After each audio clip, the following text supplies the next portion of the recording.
Today's 12-factor topic will be cloud configuration management. My name is Stuart, and I'm a Magenic. So 12-factor guidance on configuration states that you should store configuration in the environment because configuration is the data most likely to change between deployments.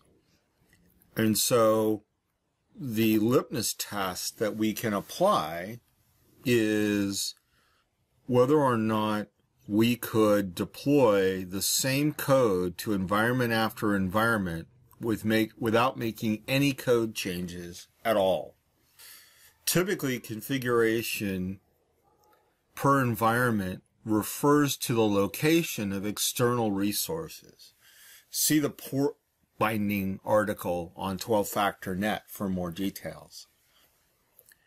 This can be database servers, web servers, the addresses of Redis servers or queues, anything that would vary from environment to environment. So there's a bunch of common problems with configuration generally. Probably the worst of them is security.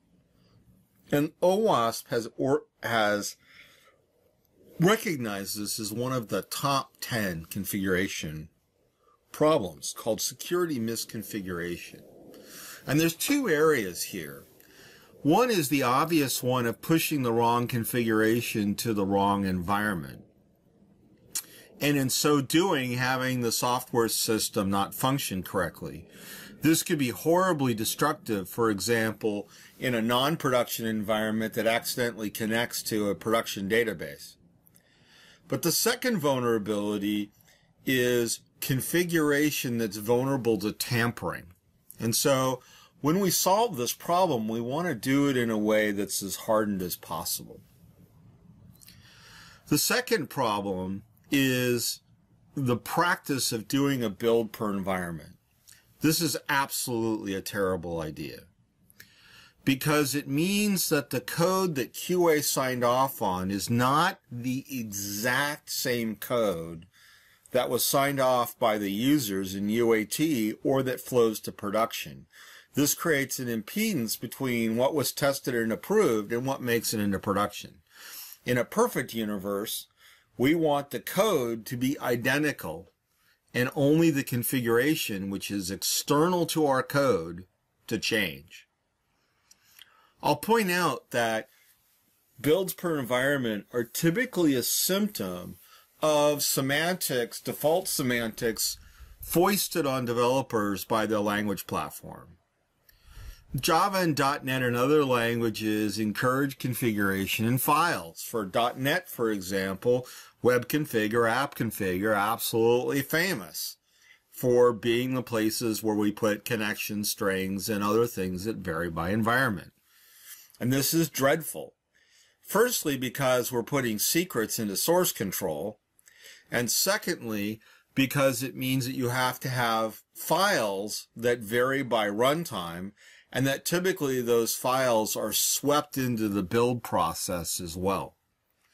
And so if you do that, if you have a set of files and you have a .dev file, a .qa file, a .uat file, and so on, you can sweep that configuration into all of the environments. And then if you have some sort of selector that picks the right configuration file to read, and the worst possible case is configuration that has inheritance.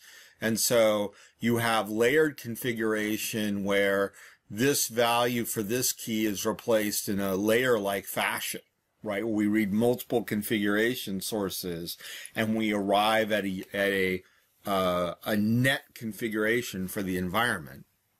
It's a dreadful practice which leads to security misconfiguration and prevents the exact sign-off and flow of code from environment to environment. So, where's the place to put environment-specific variables? That's not a file. The answer is obviously environment variables. Linux, OS X, Windows, lots of other operating systems all support environment variables. Environment variables are typically read from memory. Environment variables are available in container systems. Environment variables are typically quite performant in that they are easy to read. Environment variables can be mutable. So, for example, if we wanted to change the log level at runtime, we could change the environment in most systems. And if the code is correctly configured, it would see the change and make the change. Almost every programming language on the planet has a way to read environment variables, and typically to read environment variables and detect environment variable changes. And environment variables are typically strings, and so and even if the environment variable is some other type, they're represented as strings. Typically what we get from the environment variable is a string, and then we parse it into the type we want. And these can be very large. Generally speaking, they're the number of characters bounded by the int on a system. On 64-bit systems, that's typically 32,000 or so characters. Notice I said characters and not bytes. Most systems these days store environment variables in Unicode. And environment variables can serve as pointers to other configuration sources. And in fact, the perfect amount of environment variables is a very small number. Typically, an environment variable should say, what environment am I in? Another environment variable could be, and this is where to find configuration. And then one or more environment variables that might have secrets like keys or cryptographic secrets that are used to connect to that source of environmental configuration. And so here's a little table of external configuration sources, right? Environment variables we've talked about. There are lots of configuration web services out there. We'll talk about some of them in a minute. There are vaults and security managers. Many container and cloud systems have a native place to store configuration. Typically, those support encryption and other security measures so that our configuration is secure. A really low-hanging fruit way of doing configuration is to have a configuration database. Most programming platforms have a preferred database or databases. And so our environment variable could be a connection string that says this is my configuration, and then we would do a simple select query against our configuration table and say, go get all that configuration data and cache it in memory. And then a shared file system. This is another trick I've seen done where every environment has a /mount/config or a config folder. And inside that config folder are configuration files, and but the physical location of that mount association varies by environment, so that we can't accidentally mix and match configuration from one environment with another. This isn't ideal, but if your programming platform only knows how to see changes at the file system level, this may be the lowest common denominator. In other words, if your programming language doesn't have a library that lets you have a pub sub subscription to a table in a database, or respond to changes in a vault or security manager, or respond to signals from the web service that its configuration has changed and it needs to reacquire it, monitoring a file system is a low-hanging fruit. If you're willing to endure polling instead of pub/sub, you can make almost any of these work and detect configuration changes, except in the polling scenario, there is a constant drumbeat of resource utilization in terms of CPU and RAM and thread utilization by the program, and then it won't see configuration changes immediately. It'll see it at most at the polling interval. So if we make a configuration change and our polling intervals every 15 minutes, the worst case is that configuration may not change for 15 minutes. And in an ideal universe, we would like the changes in configuration to be as nearly synchronous in time as possible. And so pub-sub mechanisms, whether they're notifications or pub-subs or subscriber-based message systems or whatever, are more strongly desirable than any kind of a polling scheme. So here are some popular repositories. I just picked the ones that I mostly have used. I do a lot of PCFs, so Spring Configuration Server and Vault are very popular, as is CyberArk. You can use GitHub or other Git repositories, and that's kind of a quasi-file system, but you interact with them as though they were a web service. And again, if the environment variable points to this repository and not that repository, or this subfolder and not that subfolder, that's a pretty good way of doing it. I would say that using branches to represent environments is somewhat of an anti-pattern, as it's very easy to perturb, whereas separate Git repositories per environment allow for some isolation. And you can also set it up so that developers can have access to lower level environments, but only ops and key managers can have access to the production environments. Docker has secrets, KeyWiz, Azure Key Vault, and AWS Secrets Manager are all things that sometimes are part of a platform that you can use. Any of these is good as long as you can say three things about it.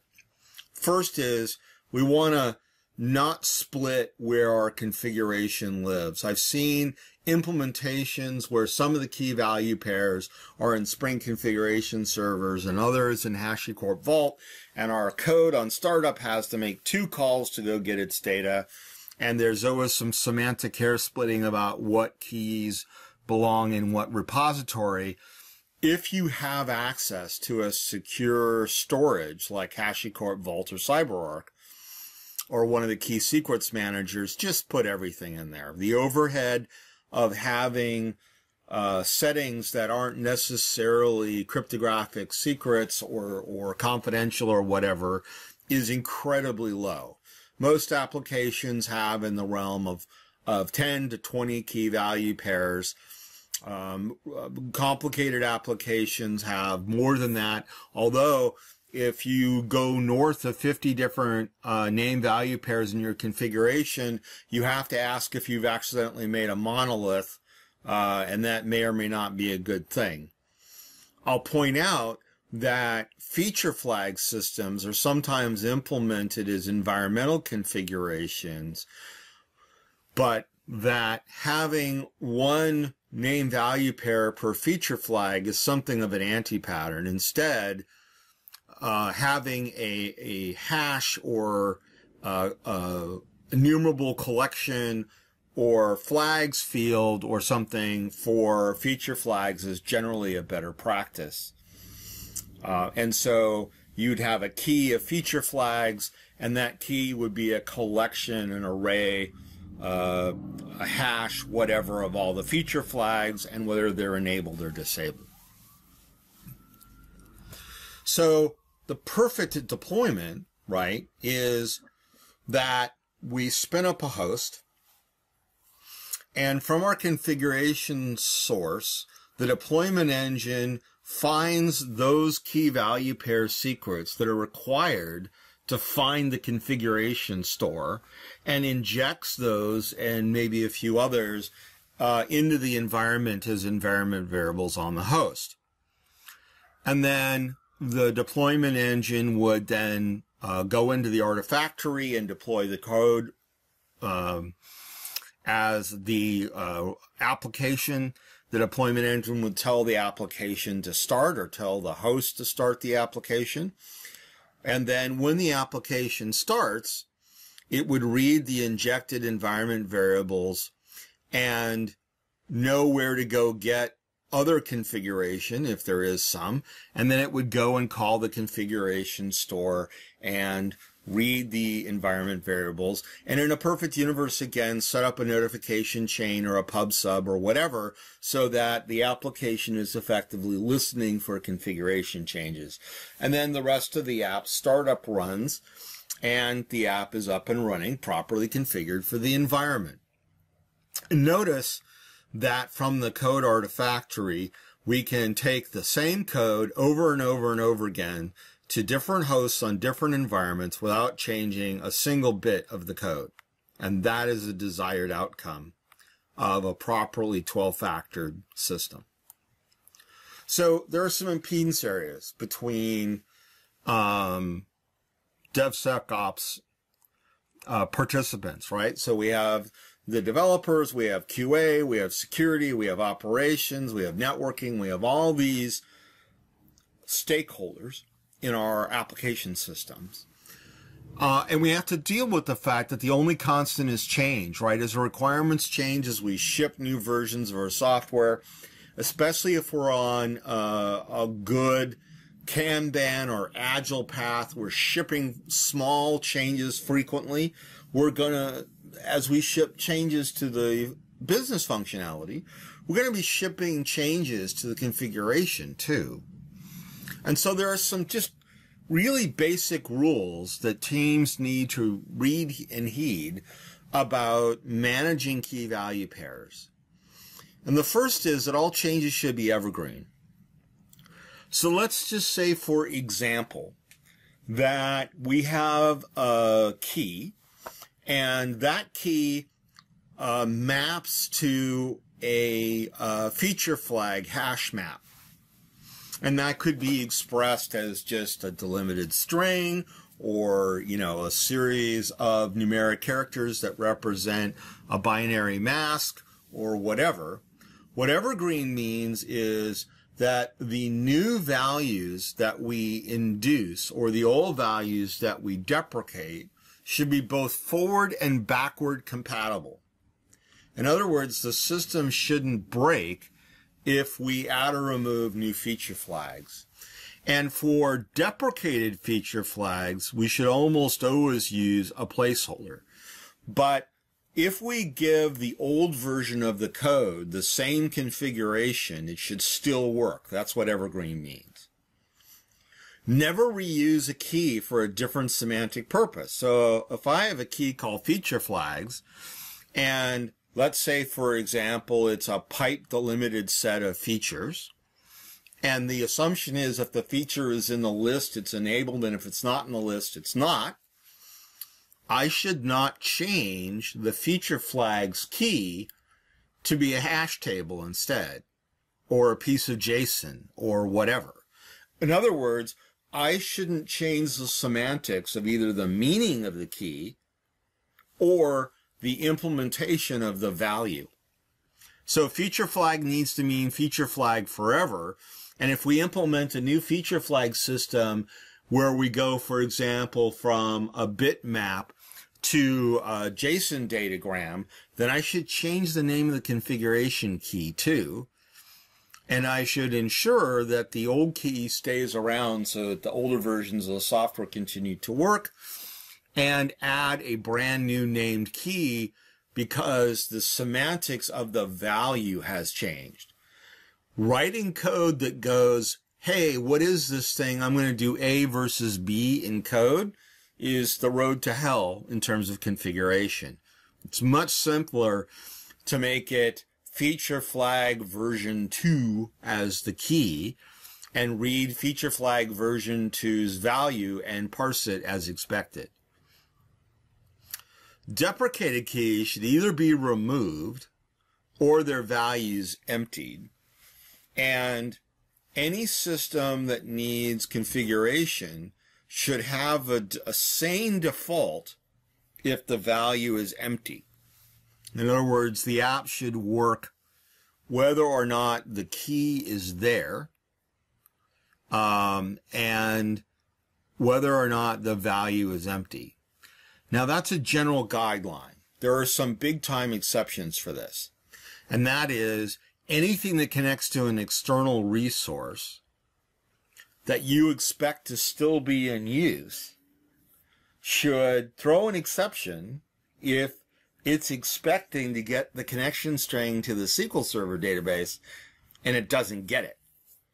And if you have followed the evergreen rule and the format of, or the meaning of the value has changed enough that you've changed the key, and yet our code is still trying to read the key, and then it should show that it's an exceptional condition, and we should take steps, right?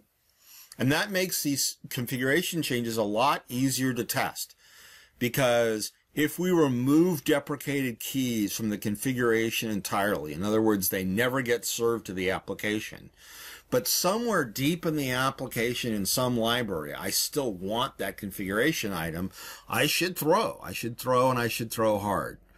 And depending upon the whether or not that key is absolutely necessary, like connecting to the SQL Server, or optional, should be the difference between whether or not I throw critical, which means my app should crash and burn, it should fail fast, or whether or not you should throw an error but indicate that the app is continuing with a default value.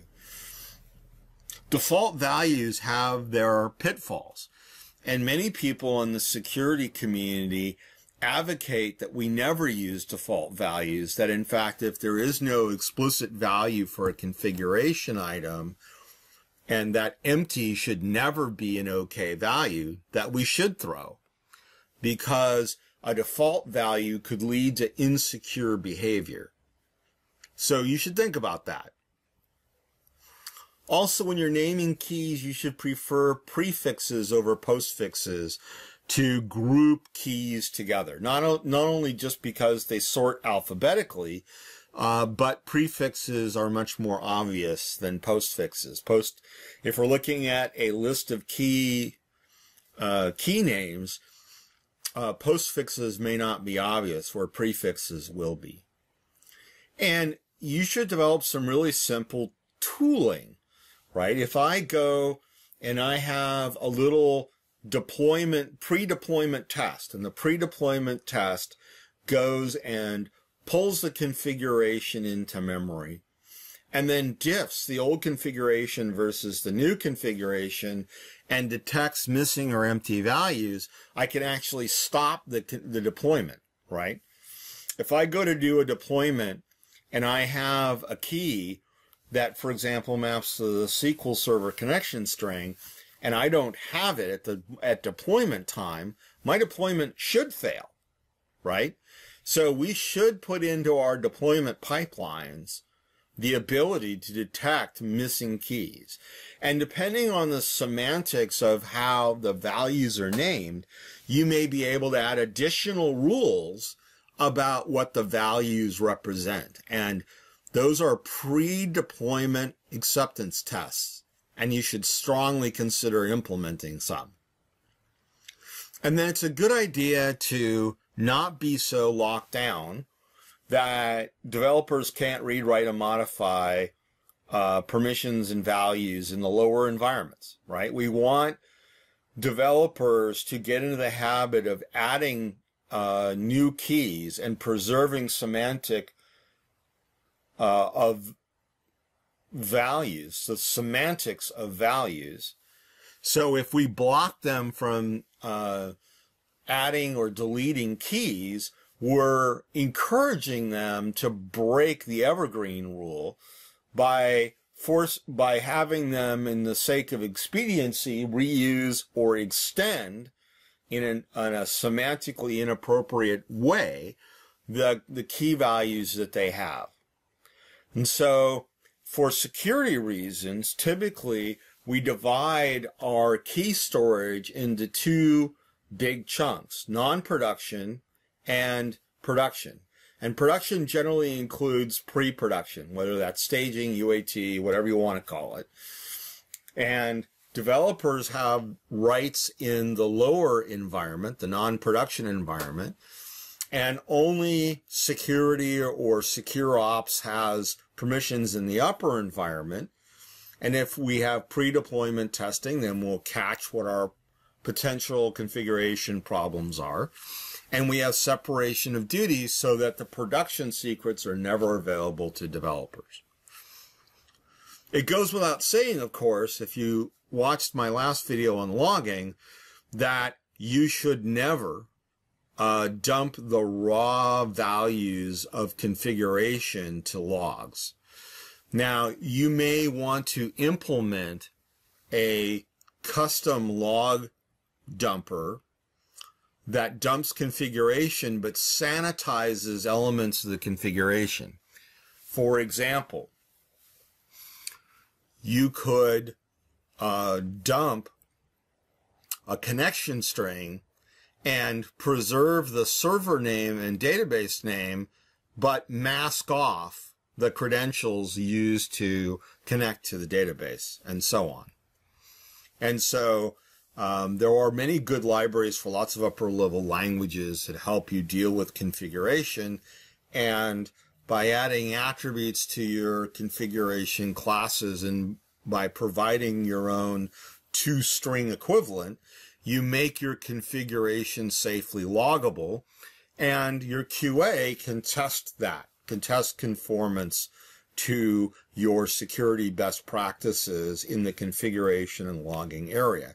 So we can get the diagnostic information we need, like what server and what database name we're connecting to, without revealing the production credentials that might give you a high level of privilege into a customer data store. My name's Stuart, and I'm a Magenic.